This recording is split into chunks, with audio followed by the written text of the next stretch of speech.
Thank you, Ms. Harland.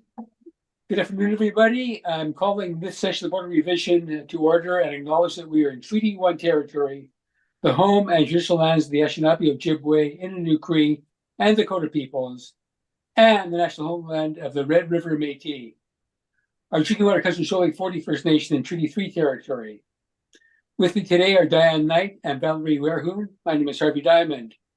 Our administrator is Crystal Harland, and the assessment department is represented by Jay Flood.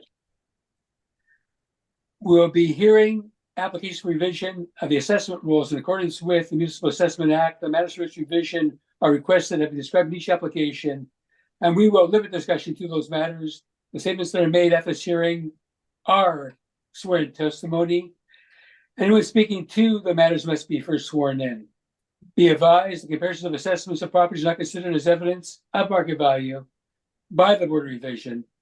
The Board of Revision is appointed annually to council and is independent of it, as well as the city administration, and makes its decision based on the evidence provided at this hearing and issues a written order that will be mailed to all parties as soon as possible.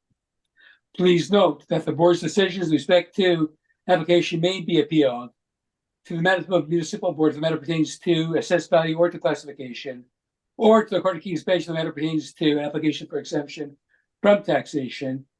And should you wish to appeal, information to do so will be included with the board's order.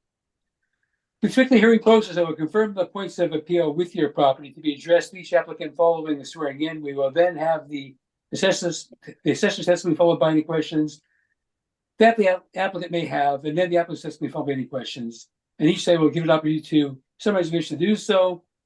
Once all the evidence upon the application has been brought forward, the applicant may leave. Most will repeat for each item on the docket today, and the session will close after all applications have been heard, and the board will deliberate in private and make decisions. You'll see the board's order by written mail as soon as possible. As information, all public hearings are live streamed, recorded, and will form part of a public record. And we will be hearing item 1 on the docket today. And Mrs. Harlan, please affirm the assessor and the applicant's testimony. Yes, Mr. Chair. Madam Assessor, would you please stand? Do you affirm that the evidence you are about to give at this hearing is the truth, the whole truth, and nothing but the truth? Do. Thank you. I'm sorry, would you please state your full name? Lisa J. Flynn. Thank you. Thank you. Mr. Applicant, would you please state your full name? Trevor Smith. Thank you. Do you affirm that the evidence you are about to give at this hearing is the truth, the whole truth, and nothing but the truth? I do. Thank you. Please be seated. Thank you. We have item number 1, which is the property at 336 Broadway. And Ms. Flood, when you're ready, you can proceed. Thank you, Mr. Chair. File number 243142, roll number 120925660000. Address is 336 Broadway. Roll year 2025 with the reference date of April 1st, 2023. Assessed value $675,000. It's a restaurant. Our leasable area is 5,954 square feet. Pages 2 and 3 are aerial photos and street view of the subject property. It's at the corner of Broadway and Hargrave Street. Page 4, the subject sale history. We have a sale from November 4th, 2009 for $400,000. From a brief review, it did appear that it was an arm's length sale. We do have the subject lease. On page 5 is my comparables. The first 5 are takeout pizza places. The remaining comparables are sit-down restaurants. They range from $11 to $22.75. On page 7 is our workup. We have it as 2 premises, the main floor at 2,977 square feet. For a rental rate of $15.87. We have a basement premise as well for 2,977 square feet for $2.20. I did try to inspect the property, but with time I wasn't able to, but Mr. Smith did do a inspection and provided photos that you'll see on his brief. They were sufficient for me to view, and we kept the basement as it is a finished basement that they're using for storage, so it's still an amenity for the property. So we left it in for the valuation. The blended rate for the two is $9.03. We have 4% vacancy loss. Our expenses are 3%, shortfall at $9, a capitalization rate at 7.10%, for the overall value of $675,000. Page 8 is just the summary. Page 9 is a capitalization rate chart. Page 11 and 12 is the income and expense mailer that was provided.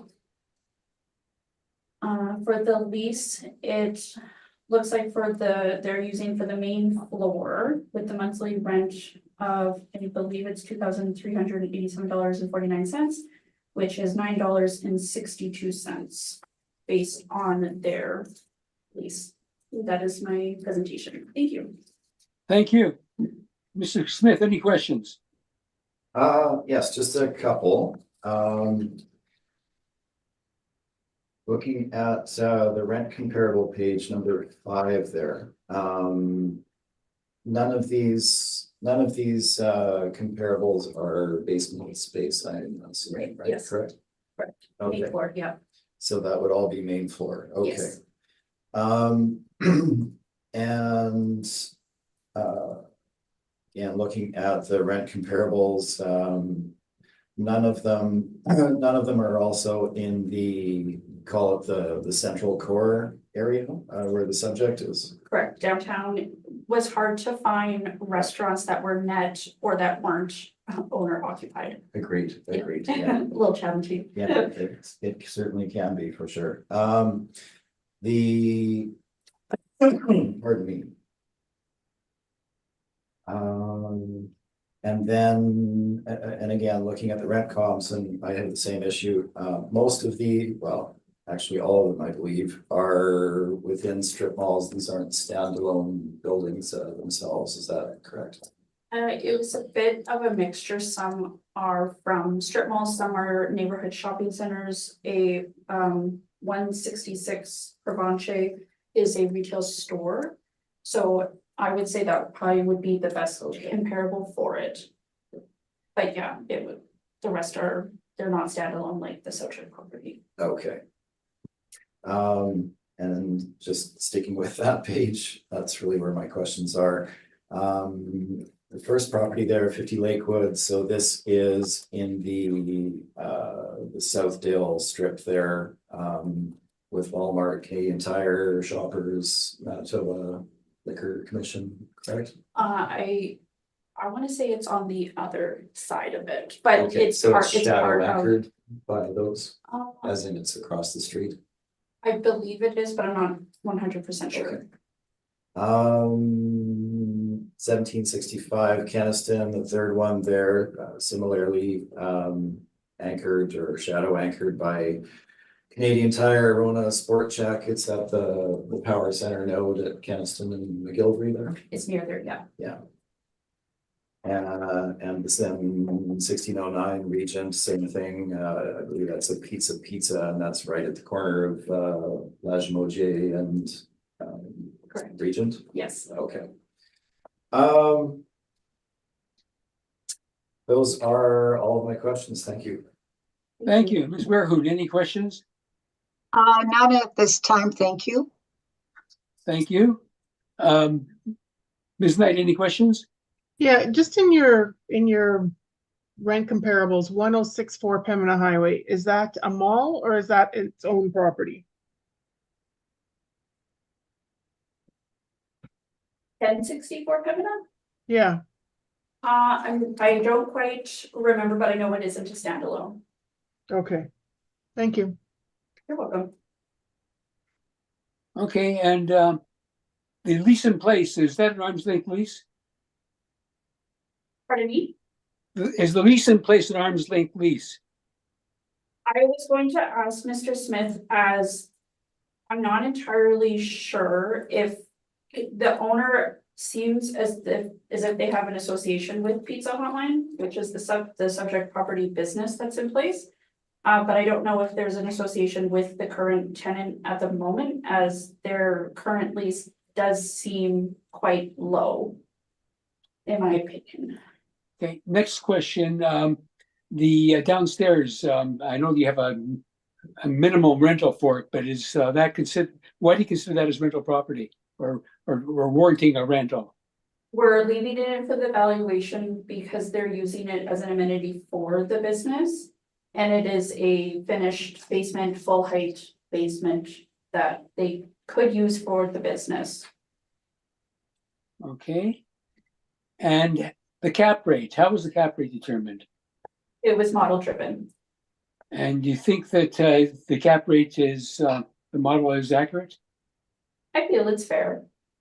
Okay, that's my questions. Thank you. Thank you. Mr. Smith, your turn to provide evidence. Thank you, Mr. Chair. So just to answer the one question there, 1064 Pembina Highway is a strip mall. It's located on the east side of Pembina, northbound, just before the rail underpass at Jubilee.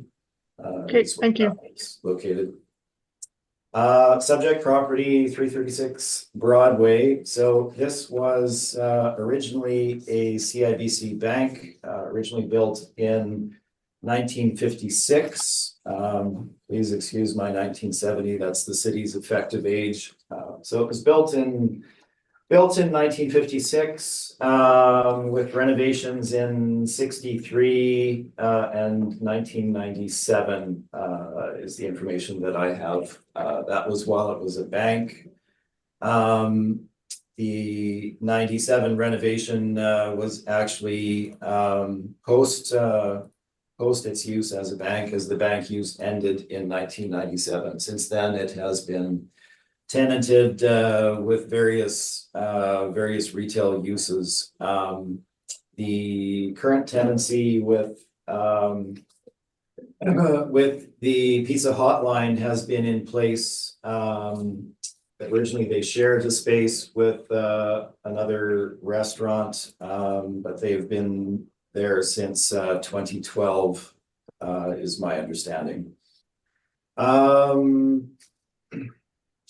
Looking at the subject on my page number 3, you can see that the leasable area we've indicated is 2,977 square feet. Now that is the main floor. And that is what their lease states. You can see that in the city's information, as well as the income and expense for the property at the rear of my brief, and probably the city's as well. It is an arm's length lease, and as we said, the tenant has been there over a considerable period of time. They renewed in 2019 at market rates. The property is professionally property managed, and they do apply market rates when renewals are done for properties in their portfolio. So it is a true arm's length lease. Now, really, two things we're looking at: rental rate, as well as ascribing a rent to the basement. Now, and I know I've had at least 2 of the panel members on at least one other property where we had a basement situation. Now, this basement was not built out for the current tenant. It was built out when it was a bank, for the use as a bank. There's a vault in the basement, which obviously is specific essentially to the use of the bank. At that time, it's simply storage in the basement now. It may have individual rooms as they were built out, but and not all of the rooms are used. And it's certainly not used as office space or anything of that nature. You can see some photos of the property on page number 4, exterior, interior, the main floor, and then we have basement on page number 5 and number 6. So obviously the finish depends on the room that you're looking at. For the most part, it is, it's a remnant essentially is what it is, so. As is standard in our market and most markets, the space that a tenant rents is the main floor space. That is the leasable area. The basement space may be there, it may be an amenity, but they pay for that amenity in the rate that they pay for the main floor space for the leasable area. So basement space is not considered to be leasable area, and they build in any value that's attributed to that space into the rent that they pay for the main floor.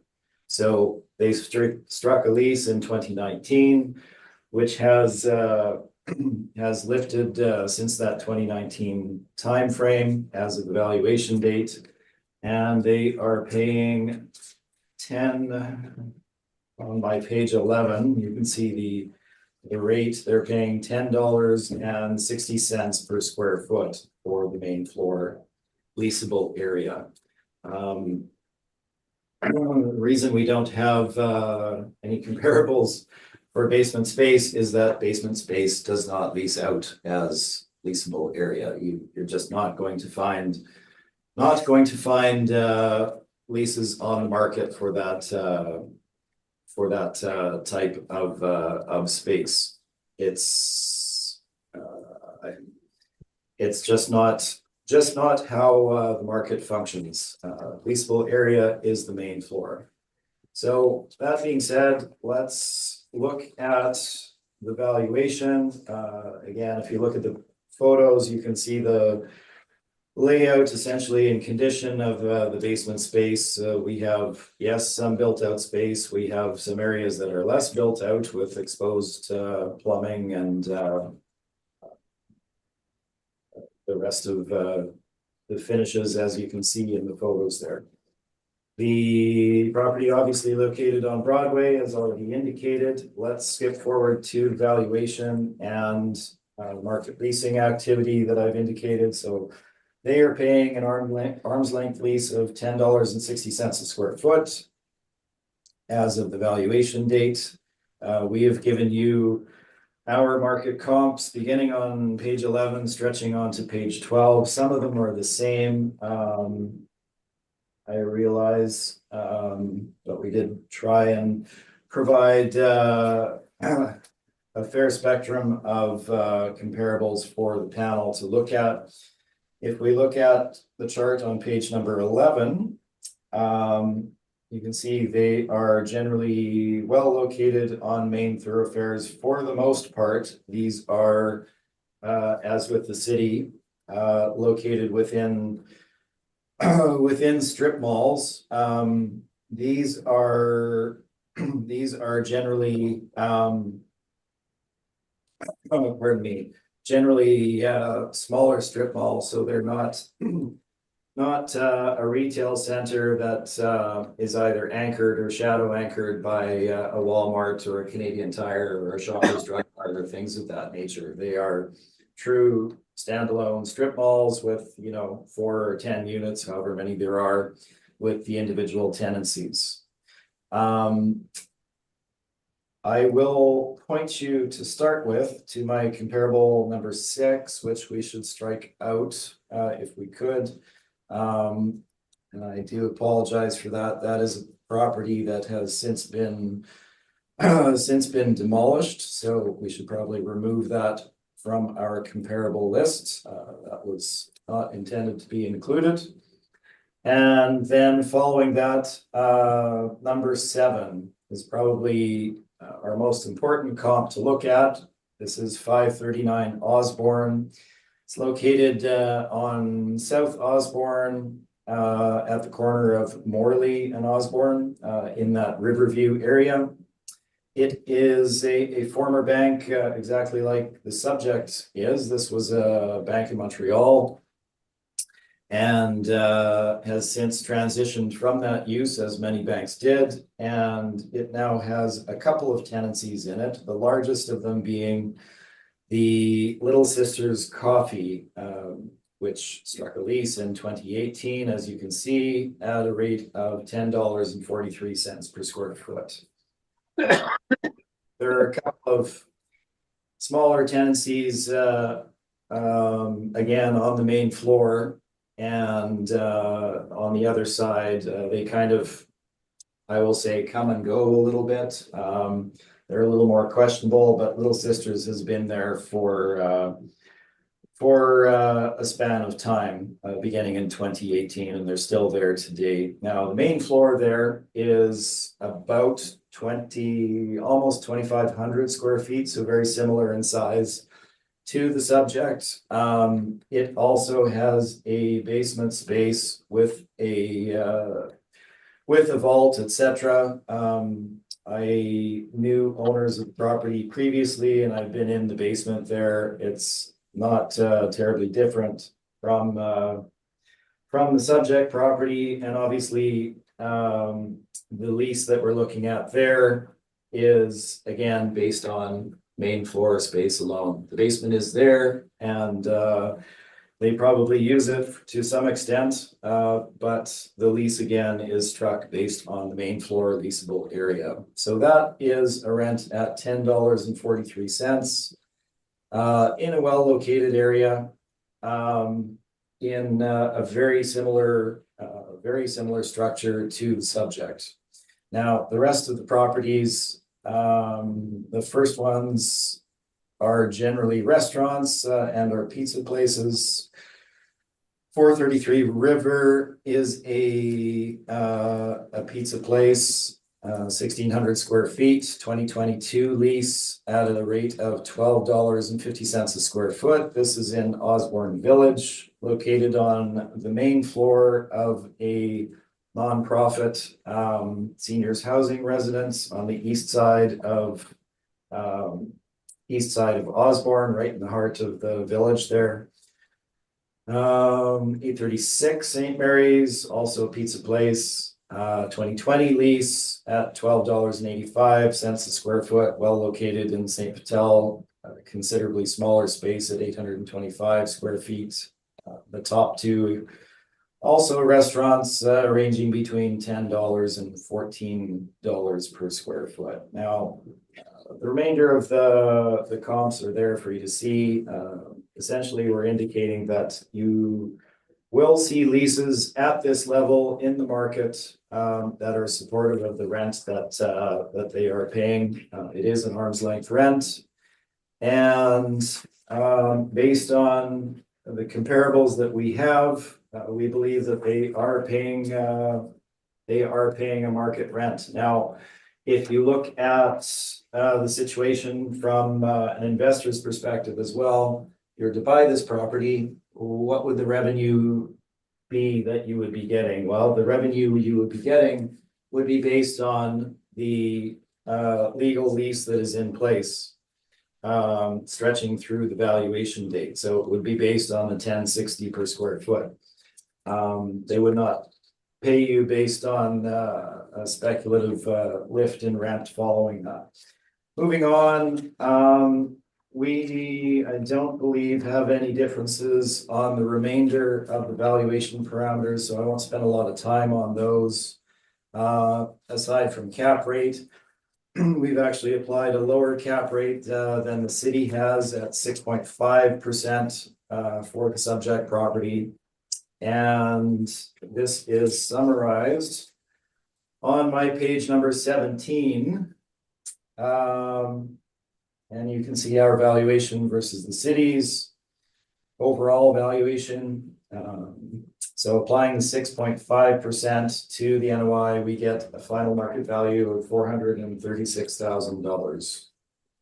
And I am open for questions. Thank you. Thank you. Ms. Flood, any questions? I do, thank you. I was gonna ask you about the 39.6 Pembroke one. 39.6, right? Yeah. No, I have slipped through. Sorry about that. No, that's okay. I know you said some of them are repeated. You have 271 Grassy. Twice on the same chart. Yeah. Yes, and then on the other page, it's twice as well, so. Yeah. it's all the same, The same tenant. unit, yeah. Are you aware that for that tenant that they've reduced their square footage? From the 32 or 30, yeah, 3,213 square feet, they're now 1,650 square feet. I didn't have that updated, information on that particular tenant. Okay. For the other ones, when I was going through, I was having a hard time figuring out the ones that you've chosen. Do you know if they're all net or some semi-gross? So these, for the most part, these are all properties that I represent, so if it says net, I will have converted any gross or semi-gross ones to a net basis. You netted it out. Yeah, Okay, yeah. okay. Just to go back for the grassy one, was there any particular reason that you chose that particular tenant and not the restaurant or the pizza place that they have there? I don't recall. It may be that I didn't have that particular information on that one. That's fair. And you answered about the cap rate. That's all my questions. Thank you. Thank you. Ms. Knight, any questions?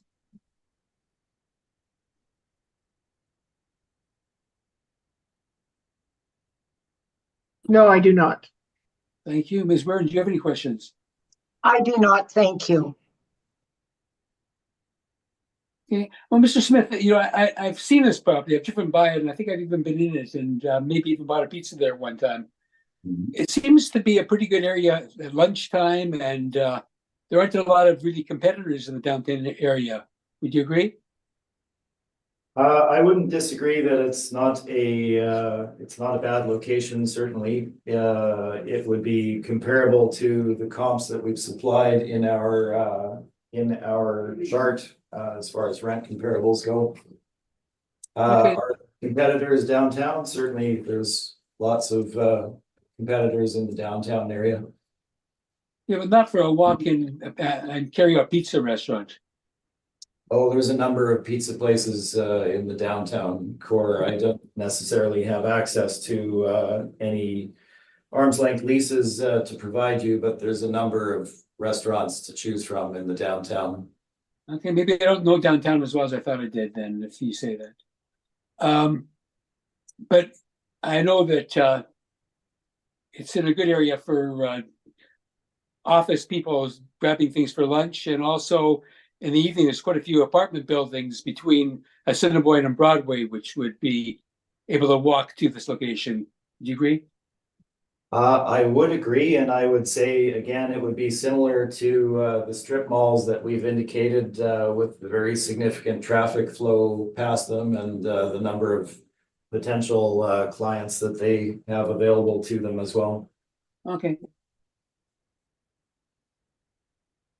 It sold for $400,000 in, quite a while ago. Is there been no? You're asking for 436 at this time. Has there not been any increase in value in properties like this?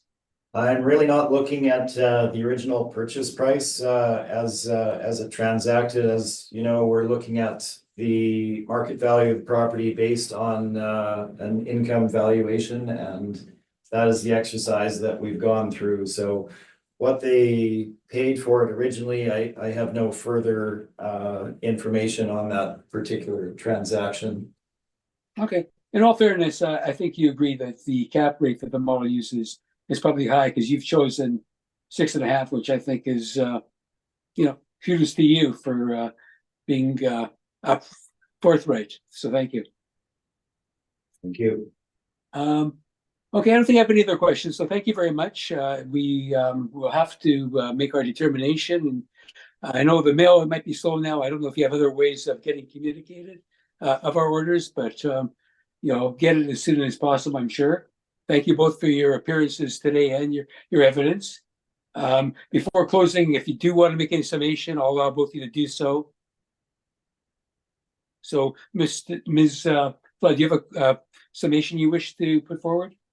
I'm good, thank you. Thank you, Mr. Smith. I'm fine, thank you. Thank you. So we've heard the one matter on the docket today, We're gonna close this session. Thank you again for your attendances. Thank you very much. Thank you. Thank you. Mr. Chair, I'll go take us offline. Thank you, Ms. Harvard.